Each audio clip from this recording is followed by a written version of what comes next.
Welcome back, Dunc Holder. Larry Holder, Jim Derry filling in for Jeff Duncan as he is on his way to Minneapolis for the Super Bowl. Clyde Verdun here in our NOLA.com Times-Picayune studios. And pleased to be joined by former Saints left tackle, Pro Bowl, two-time Pro Bowl left tackle here in New Orleans, Jermon Bushrod. And Jermon, I still talk to my buddy who lived down the street from you in River Ridge when you were playing here, and we always regret that before you left, we wanted to come up with a plan where we got like the black van, like old school, and like kidnapped you and then like told your wife, all right, we'll have him home for dinner. We wanted to do that, and we regret not doing that. We were going to go to some random River Ridge bar, and we did not make it happen. I'm sorry, buddy. That would have been a hell of a good time, but you know, I'm always around the city.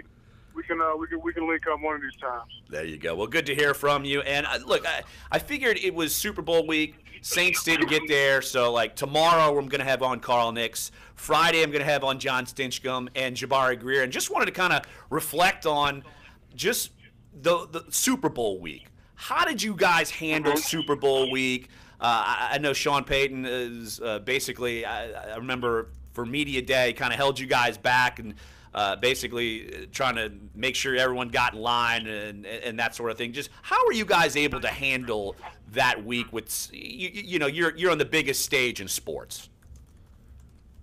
Well, yeah, you know, we had to realize as professional athletes that, you know, we were there for one reason. And the reason was to win a game. And, you know, the Super Bowl is really only enjoyable, to be honest, you know, if you're on the winning side of it. You know, we didn't want to go down to Miami. We didn't want to lose, but I'll be honest with you, when we first got down there on Monday, you know, the guys, we went out, we had a good time, and we got it out of our system. Tuesday, we turned around, we had Media Day, and, you know, we enjoyed that process. We enjoyed just, you know, being down there. But then once Wednesday came, it was time to focus up. It was time to, you know, prepare at a higher level, higher than any level that we prepared all year.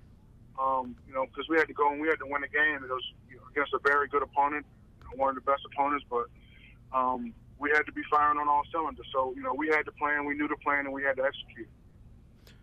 Jim Derry here. You were a young player then. How weird was it for you to be practicing into February? I mean, you know, when you're in college, you basically play until Thanksgiving, and you know, if you make a bowl game, you practice a couple more weeks. But how strange was it for you, and how tough was it for you to? I know it's a Super Bowl, and you know, you've made the pinnacle of sports, but to be going that long and to be practicing that long. That was very different for me, you know, because I don't know if you remember, but it was my third year in the league, and it was my first year starting. You know, I got thrown in there that preseason when Jamal went down. So,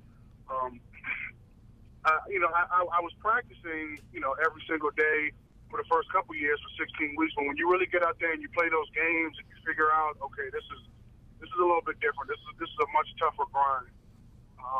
But you know, at the end of the day, we won so many games that although you were hurting, it was like, let's get out there, let's keep playing. You know, when you're winning all those games, your body don't hurt.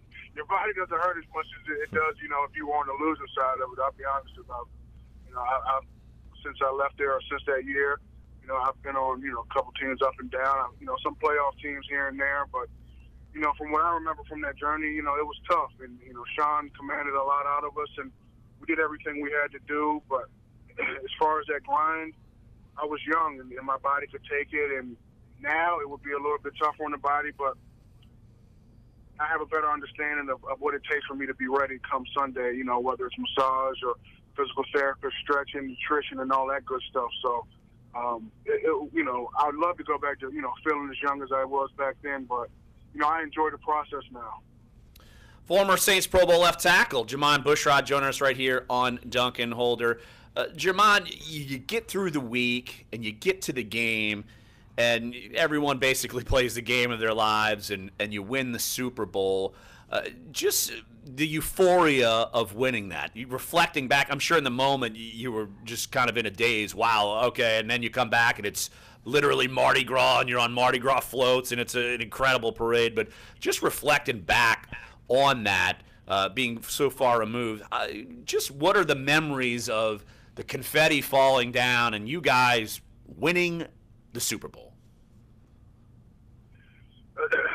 It was so surreal, and it was really kind of hard to put in words because I got thrown into a situation to play, and we won the Super Bowl. Like we went all the way to the Super Bowl and we won it. And when you really sit back and think about it, it's really quite the accomplishment, for our team, for that team back then.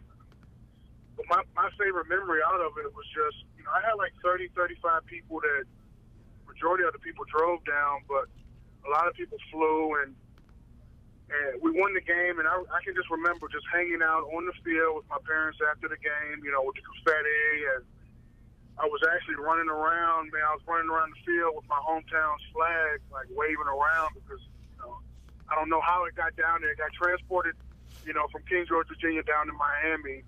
And I remember running around with that. And we went back to the, the Intercontinental. We had a big party. And I was just kicking it with my parents. I didn't go to the club or anything that night because, I had so many people down that was fellowshipping with, with me and celebrating with me that, I just enjoyed the moment. I enjoyed their presence and how special, a day, a week it really was. So me looking back on it, I mean, it's just so significant how that I got to experience that, and I got to experience that with the people who, really mean a lot. Jermon, Mardi Gras is coming up here, and Mardi Gras was coming up right after the Super Bowl last year. What do you remember about that parade? And I know that I tried to get out there. I couldn't even get out there. There were so many people that wanted to come. I just remember it was ridiculously cold. What do you remember about the parade and just the city's love for you guys? I've never seen that many, I've never seen that many people in one place just flood the streets. I can't even say like one part of the city. It was the whole damn city. The whole city was out. Everybody was everywhere. Canal Street, Chapatulas, by the Superdome, wherever you went, it was packed. I don't even know how the float even got down the street sometimes because there were so many people. All I know is that, they pulled, I remember them pulling out all these floats, and we piled up there, and we had a good time. The cops was looking out for us. They had to make a couple store runs for us, to make sure that we were entertained, entertained ourselves. I'm guessing it wasn't for like a Slim Jim. It wasn't exactly for Slim Jims and peanuts. And combos. Adult beverages. Man, like it was, good for you. That was one of the best parts. One of my favorite parts was, we were on that float for like 4 or 5 hours. Yeah. I believe, and I remember, we're the big guys on the float, and I remember us because it was so many damn people out there that we stopped at one point, and I was like, we were like, man, there's a food, like a little food. I don't know what you call them things, but there was like a food stand with these, with all kind of stuff, and like 10 or 12 of us. Like, we all hopped up off of it. And, the great people in New Orleans, they didn't bombard us. They were celebrating with us, but they made a pathway for us. And we just went up there, walked, got food, didn't even pay for it, which, I really appreciate that. Probably need to, send those people a little bit of money. But we didn't pay for anything and got right back on the float and kept it moving and kept celebrating. I thought that was a pretty historical moment. Only in New Orleans. During that whole thing. Yeah, exactly. Jermon, one more, we'll let you run. You just wrapped up season with the Dolphins, and you're going to be a free agent. What's next for you? Well, I had surgery about actually last Monday, getting this body back up underneath me. Unfortunately, I had to end the season on IR, which is my first time I ever had to do that. So that was, that was tough for me mentally and physically. But every year around this time, I like to get the body back up underneath me, and then I like to make the correct decision. I enjoy playing football. I would love to keep doing it in the right situation. I love the locker room. I love the guys. I love the competition. So, we're going to cross that bridge when it gets there, but I'm excited either way.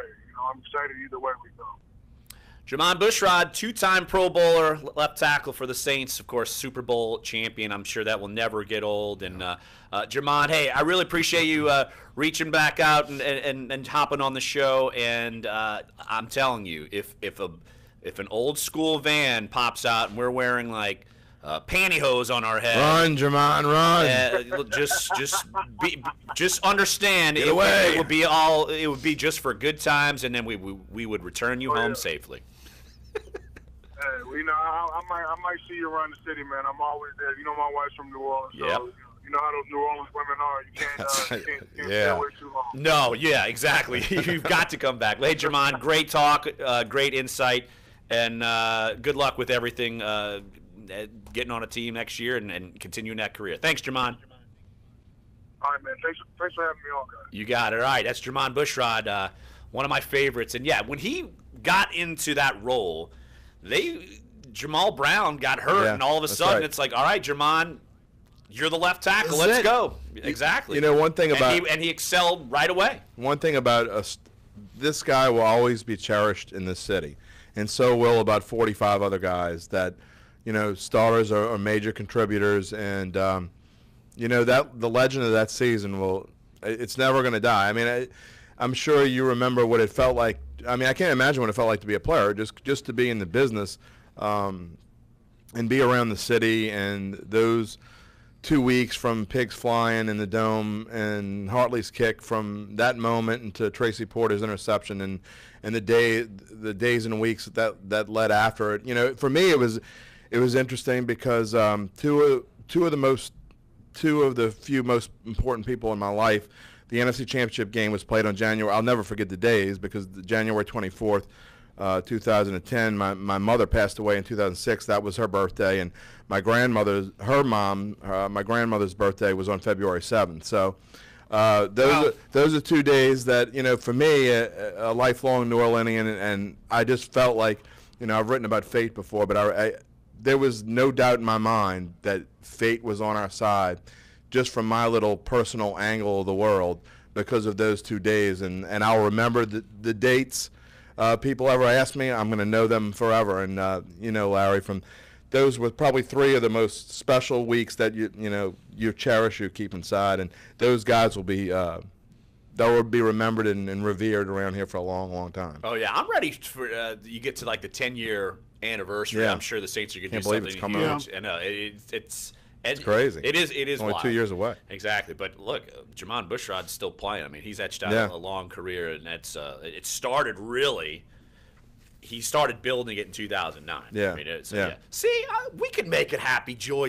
Absolutely, we could. You're right. Well, my coffee is. I haven't had a sip of coffee in about 15 minutes. We're good. Not me. I'm chugging my energy. Larry over here tweaking on this monster. Just don't bring up names that stick needles in me, and we're all good. Don't do it. Oh, my gosh. Don't do it. Let's talk about something else. See, encourageable. Stop drinking that monster. It's terrible for you. It's not good. You need some water. You can drink worse. You got 4 more days in you, buddy. Yeah. Don't whine my crank. Well, hey, all I know is I'm going to keep it happy, joy. Like I said, Carl Nix is going to be on the show tomorrow, Saints Hall of Famer. You got all the big guys first. Yeah. And then we got Jabari Greer is going to be coming on on Friday, and John Stinchcomb. And Jabari Greer, it's twofold. I want to ask him about that, but I also want to ask him about his former teammates, Malcolm Jenkins and Patrick Robinson are playing in the Super Bowl. It must be pretty cool for him. Yeah, absolutely. And then we can ask Stinchcomb about, the national championship game. I'm sure he'd love to talk about that. I hate that Jabari, the lasting memory of Jabari just riding off on that cart, but it did show you how much he meant to absolutely. They weren't the same without him. No, and just the tears flowing from the guy's eyes at how much it meant to him.